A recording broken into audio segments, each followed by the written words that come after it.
Zell Boy Army, what is going on? It's your boy Zelonius and my man Ainsley. I'm here today with a very spicy video. We're going to be looking at every single attribute on the game. Some of these attributes are more important than others. They vary for position, which one's more important. But we're going to have a look at each and every single one. I've got a special guest with me. How are you doing, Mr. Jamboo? I'm good, mate. Yourself? I'm very good. It's the 20th today. EA Access is here.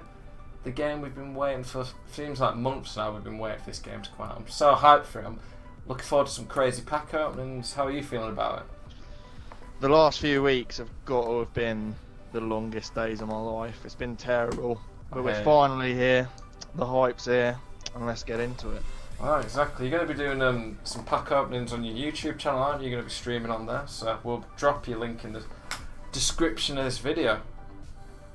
Thank you very much. But yeah, boys, as I was saying, today's video is about every single FIFA 19 attribute explained. The attribute's the same from last year, but we're going to go through every single one, including skills, weak foot, all that type of stuff. We'll look at position by position, what we think of them, which are important. You'll get the perspective of two different pros, what they think about. Boys, if you like this video, please smash the like button, subscribe to the channel.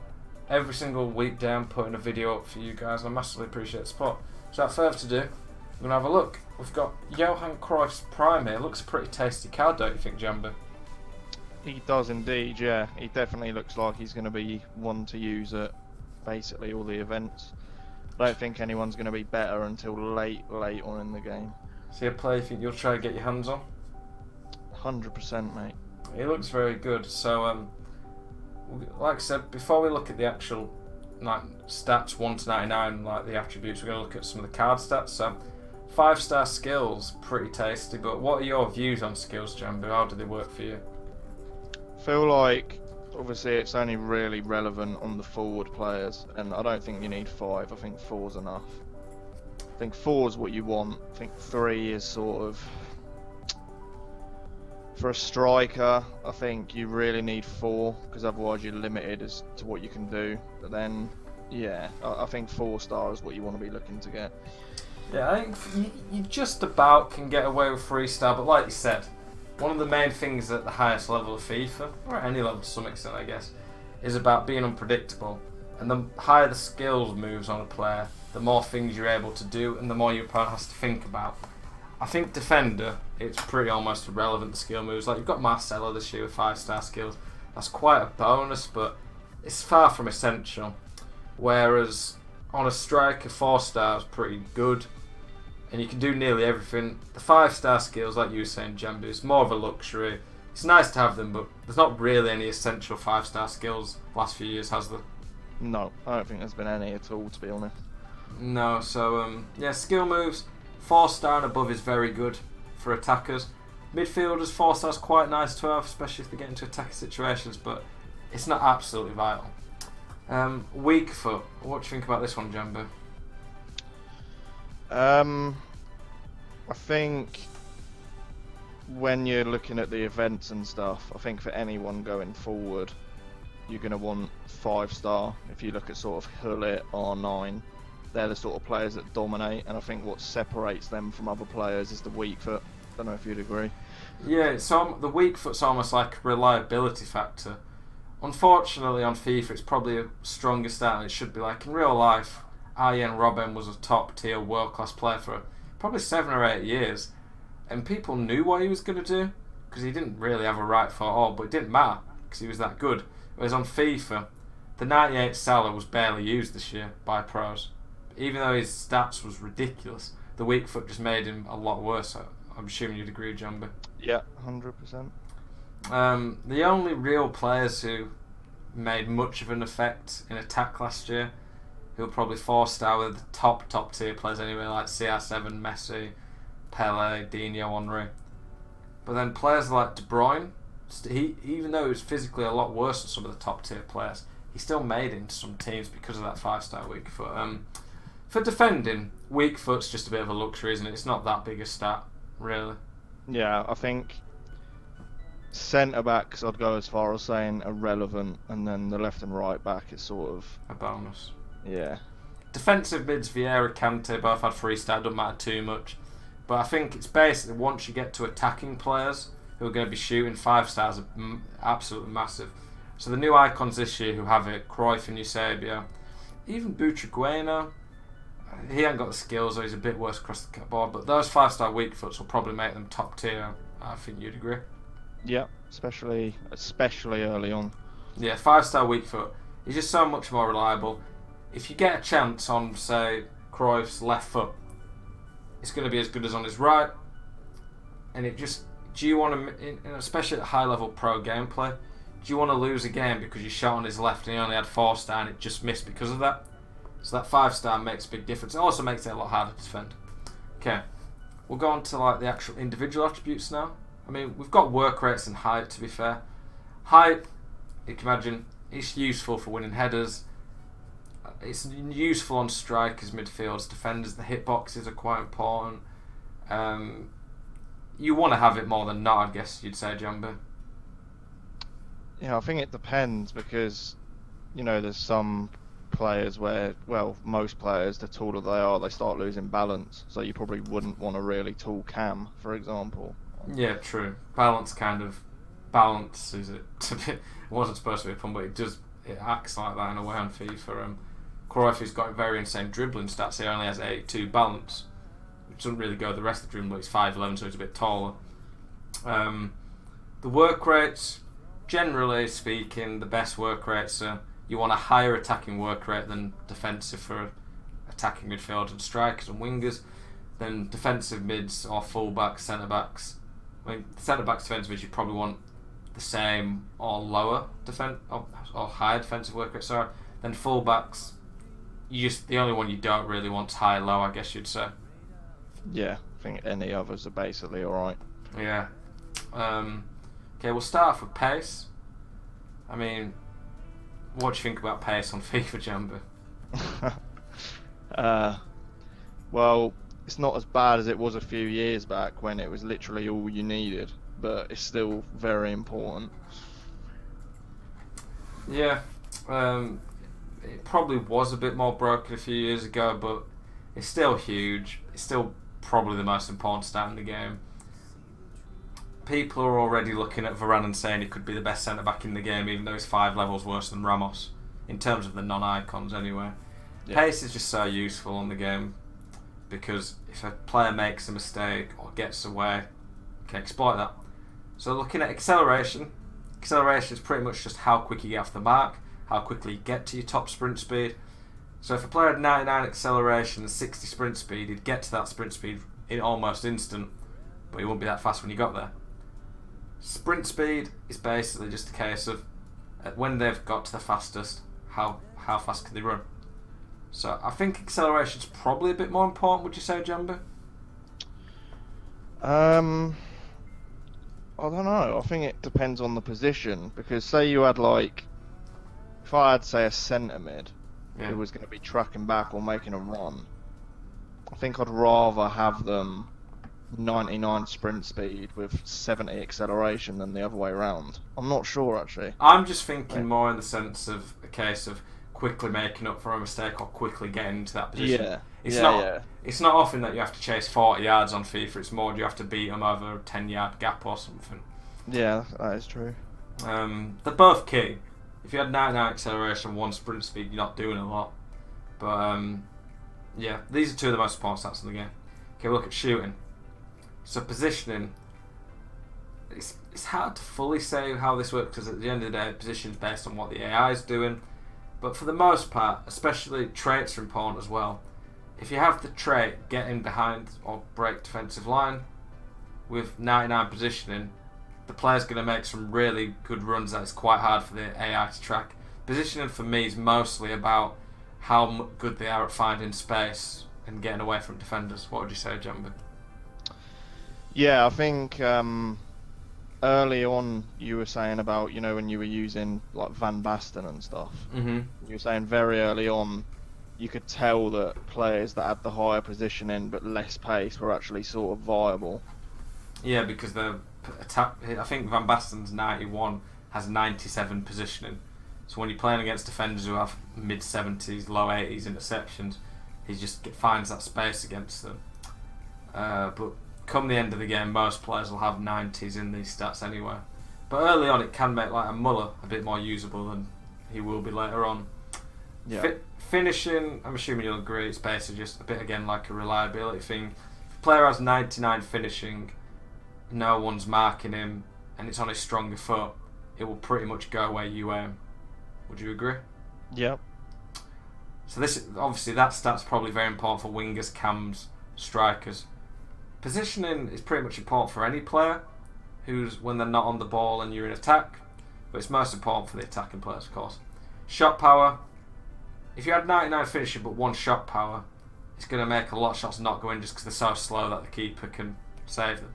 Shot power is how hard you can hit the ball, how much power they can put on it, of course. So if you have 99 shot power, as long as the shot's been accurate, it's going to be very hard for a keeper to save it. Long shots is basically the finishing stat outside the box. So if you have really good long shots, they're generally going to be more accurate from outside the box. So long shots and shot power is a very good combo together. So some of the top cams like Gerrard, Lampard, Hullett, players like that will have very good combination on that. What do you think about those, Jamboo? Yeah, I think with shot power, I think it's a lot more important for long shots than it is inside the box. I feel like if you had 99 finishing but only 70 shot power, you'd get away with that. Whereas if you had 99 long shots and then the low shot power, you probably wouldn't. I feel like in the box it's not as important. Yeah, I guess because there's less gap for the keeper to react.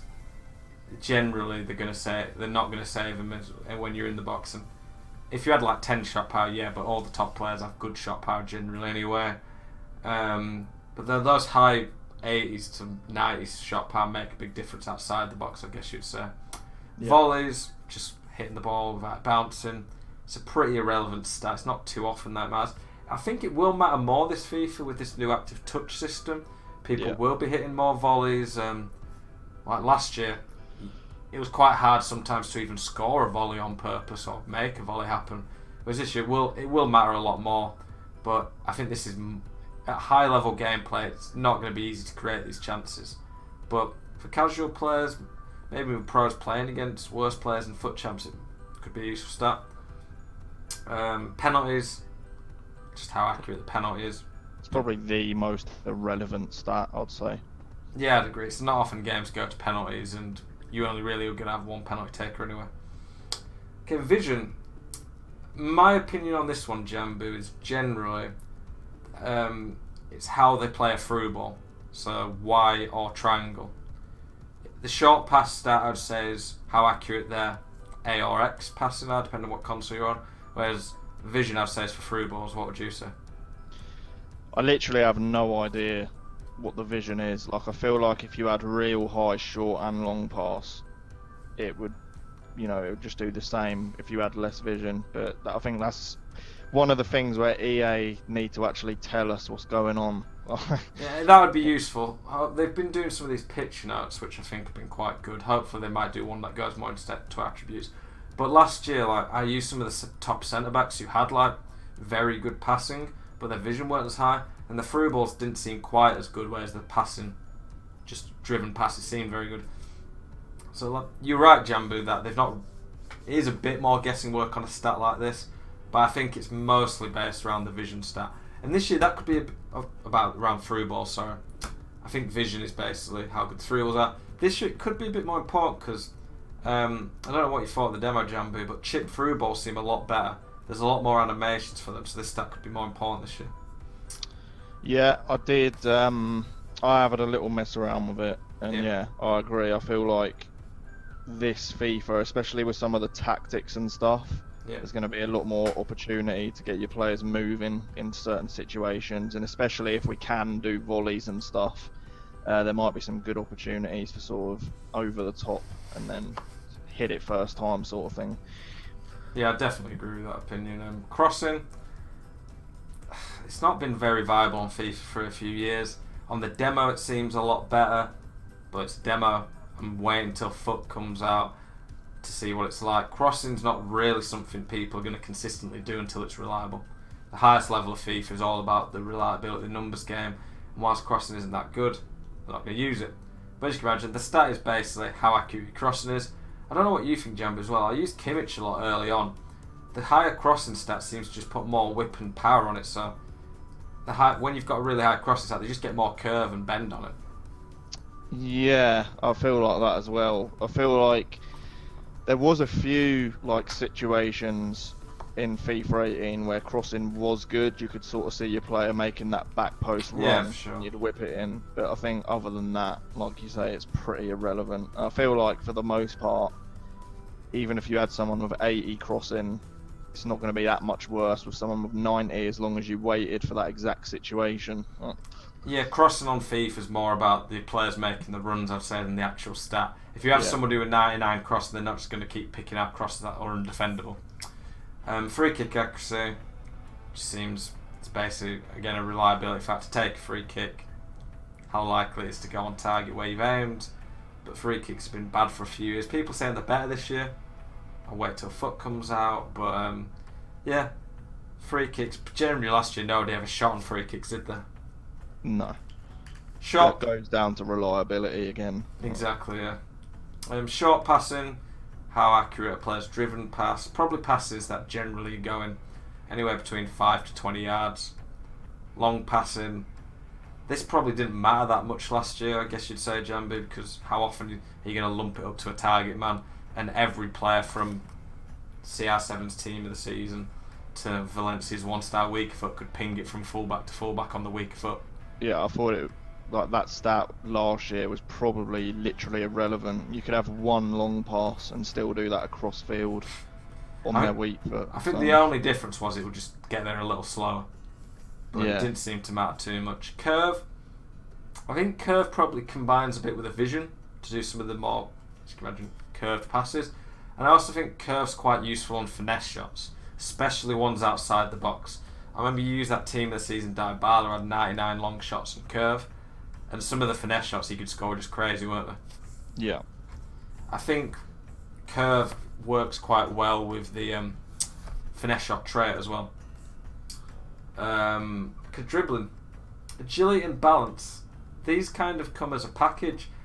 It's not, again, like a bit like the vision, it's not easy to fully say what they both do. I mean, you can't really fully have one without the other to some extent. What do you think of agility and balance, Jamboo? I mean, all we can base it on is sort of How the players feel. Yeah, so we've looked at players like Henry who had low balance, and he was still a good dribbler, but you could definitely tell that he wasn't, anywhere near like a Messi or a Neymar because he had such low balance. It just seems to turn a little bit slower and differently. I don't know whether you feel the same. I think balance is definitely almost like how clunky a player is. Agility, it's hard to say. If a player had 99 agility and 1 balance, he'll turn like a truck. If a player had 99 balance and 1 agility, he'd probably turn like a truck. I think it's almost a combination of the two, and this is one of those it's hard until EA properly tell us what each individually does to really get an idea of it. Reactions, I think, is actually one of the most important stats that people don't really look at as often. Reactions is basically, in my opinion, when you press the button and tell the player what to do in good gameplay without delay, how quickly they'll do it. So if you have a player with 70 reactions compared to someone like Cruyff who's got 97, they'll be doing it a lot slower. What do you think about the reaction stat, Jamboo? I actually don't think it's that at all. I think it's... Oh, what do you think then? I think it's... So say, for example, you shoot and the ball hits the defender and then goes flying up into the air. Yeah. If your player has a better reaction stat, he'll be sort of locking on and chasing the ball quicker than someone who doesn't have it. So that's why I think it's important for defenders to have good reactions as well. So it's basically when the ball's bouncing around in the air after... Literally how bounce. quickly they react to sort of like, when something happens and they have to chase the ball down, or if there's a rebound, if the defender has quicker reactions, he might beat the attacker to it, that sort of thing. That's an interesting viewpoint, really. I've never really looked at it like that. Do you think it's got nothing to do with what I'm saying, though? No, I think if you had perfect gameplay or even just go offline, I'm pretty sure if you press pass with a bronze, it will do it at the same time as cruise. Could be an interesting way of looking at it. It's hard to fully tell this, isn't it, without EA telling us again. Yeah. When a player's got 60 shot power, you can definitely feel it, but it's not that often you can test 60 reactions tonight. You know, I guess the top players generally do have good reactions, so that'd be an interesting way of looking at it. Obviously, the keepers as well have their reactions, True. so that's not going to be what you tell them to do. I guess, yeah. What do you think about ball controls and stuff? I think that's basically just the first touch, isn't it? Yeah, the first touch, how well they can trap it. Yeah. I think I've heard as well a lot of game changers who've captured FIFA 19 footage talking about this, how important this could be with this active touch. What do you think about that? A new mechanic on FIFA 19. Yeah, so I think from some of the clips and that we've seen, where you've got players like Neymar just flicking the ball up to shoot straight off the first touch, don't think you're going to be able to do things like that with your defenders, which is obviously good. So it's going to be important for especially your midfielders and attackers to have high ball control. You might be able to set yourself up for some nice goals. Yeah, for sure. I've actually messed around a lot in the demo, and the defenders do the active touch really poorly a lot of the time, whereas you CR7's, Neymar's, they do a really good one. So this stat probably will be even more important this year. Ball control is one of the few stats that almost feels like if they've got a low, like, do you remember Bakayoko last year? He was very good, Yeah. but he still took some of these dog touches that really let you down. This is actually probably quite a key stat, and it's even more important this year. Dribbling, I think this can almost have a bit of an effect on how good skill moves are, and also with agility and balance. I always think it's how like little the touches they can take and how quickly it can change direction and how responsive they are when you're trying to dribble with them. But I think this kind of very much comes in with the agility and balance as well. What would you say? Yeah, I'd agree with that. They all sort of go as a package. So if you had someone with real low agility and balance, but then super high dribbling, they're still going to feel poor at dribbling, aren't they? Yeah, I'd agree with it. You need all of them together. Yeah. Now, composure. Composure is probably one of the most hotly debated attributes on FIFA. EA have said, I think they came out and said that this stat is literally about how players shoot or pass when they've got a player 50-50 under pressure with them. I almost think this stat is a bit of a reliability one again. That players with higher composure are a lot better, just more reliable at a lot of things. You disagree with me on this one, though, don't you, Jamboo? You think it's about like the one-on-ones and how they finish with players putting them under pressure. Yeah, so for me, I used an example, like I've been using the pink Adebayor card on FIFA 18, who has 99 composure. And I've had situations where he's run into the box with a ball and the defender's like tugging him, and a player would normally go down or fluff the shot and you'd be screaming like he should have gone down or whatever, or got me a penalty. Whereas this Adebayor, I've had it where he's like off balance and I shoot with him and it's still the perfect shot, like into the bottom corner. Whereas a player that didn't have that composure would have just, scuffed it towards the corner flag or something. It's really weird. I don't know whether that's down to his strength as well. Might play a factor, but I feel like it is actually what EA say. That's an interesting way of looking at it. I mean, EA, there's no benefit for them lying really about. There's not really any benefit of them lying about this stat. But if it is exactly what EA say, then that makes it a very important stat, to be honest, because if you get that one chance in a game to win it, and you've got a player with 70 composure and he's getting a player knocking into him, do you want to miss that chance, Jamboo, because you think, damn, my player don't have enough composure? Exactly, yeah. It's completely out of your hands. So would you argue it's not that big a deal for defenders, but for strikers it's one of the most important stats? Yeah.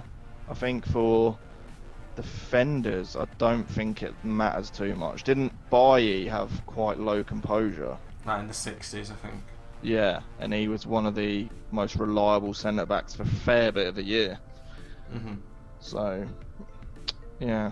I think for attackers, definitely, it's something you want to look for. Yeah, the dribbling stats. We were looking at. We're saying as we went along some what they're more important for. The passing stats is probably important for every position. Centre back matters a little less. Dribbling, centre backs again don't really need it too much. You don't want really bad balance and agility on centre backs because they'll just turn really bad. I think you could almost say agility is probably a bit off the ball how quick they turn, and balance is probably a bit as well on the ball. But like, did you ever use Naldo as team of the season, Jamboo, and just how clunky he was? Yeah, I really didn't like him. But he had good pace, but he was just so clunky. So you don't really want centre backs with that poor that. And obviously, ball control dribbling is a luxury on defenders. Fullbacks, it matters quite a bit because they'll get more tight space to dribble. But for strikers, it's a really important stat. If you don't have good dribbling on strikers, they're going to be a bit one-dimensional. Defending, this is almost from centre mid back to defence, almost the only players who need it. Bit of a luxury, having higher interception on your attackers. What would you say the interception stat does for you, Jamboo? I think that's another one we disagreed with, wasn't it? Because I think I said before that I think it's like, say the attacker does one of those driven passes, straight into your defender. So I think if the defender has high interceptions, he'll actually be able to control the ball. Whereas if he has bad interceptions, it will just sort of smash off of his foot and can go anywhere. Would that not be ball control? I suppose so. It's similar, but that's just. I don't think I've ever seen much of a difference in defenders' actual positioning based on interceptions. Do you not think though, like, have you ever noticed when you have like a team of the Ramos compared to a Bay, that team of the Ramos just steps in and gets the ball sometimes on himself?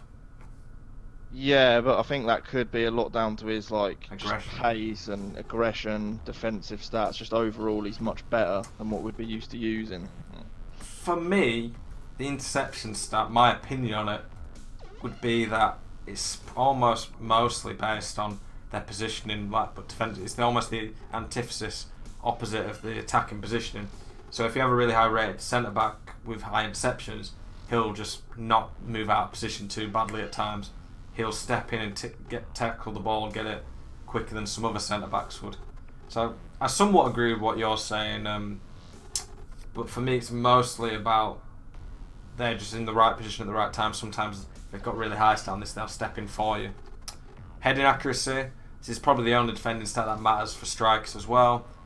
Like I said earlier, crossing's not that important, but it's a benefit to have good heading. I don't think it matters that much for defenders, would you say, Jamboo, as long as they're tall and can win the headers anyway? Yeah, it's not too important. It's just mostly about if they can win the headers. Do you think it matters for winning headers, or do you think that's just about jumping and height? It doesn't matter for winning the header. I think what wins you the header is the jumping and height. The heading, and probably aggression as well. The heading's the accuracy of it. Yeah. What would you say marking does exactly? I would say marking does what interceptions does. Yeah, potentially stops players from getting a lot of space. Yeah.